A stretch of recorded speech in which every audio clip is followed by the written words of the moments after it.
Hello mga katupa, it's me again, the black sheep of TBS channel.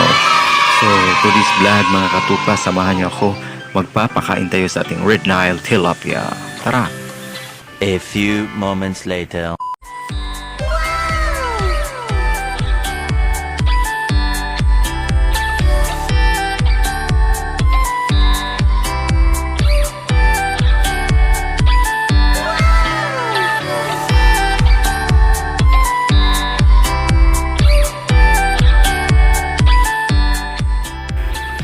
Kunting kaalaman lang mga katupa, alam nyo ba na ang Red Nile Tilapia ay pwedeng mabuhay sa maalat o sa matabang na tubig?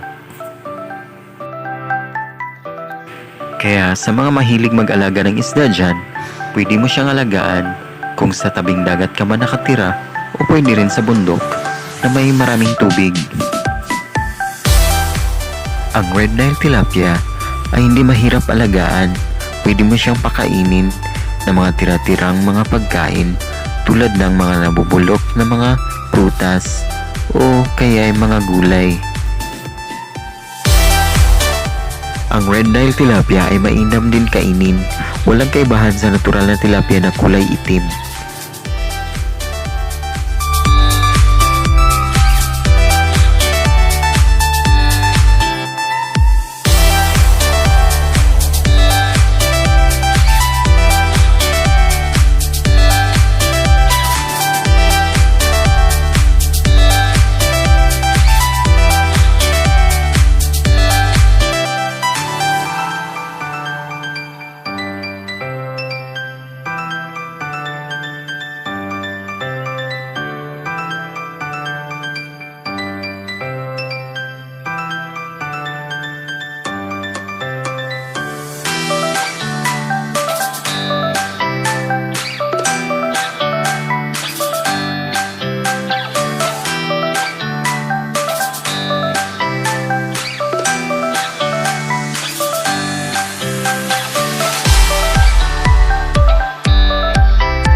Sana namang makabuluhang kwentuhan ang iyong napanood mga katupa. Umaasa ako na magkasama pa rin tayo sa susunod pa nating mga kwentuhan. Mga katupa, kung bago ka pa lang sa aking YouTube channel, i-click mo lang ang subscribe button and don't forget to hit the notification bell para ma-update kayo sa mga bago nating mga kwento. Ingat kayo palagi mga katupa. Paalam!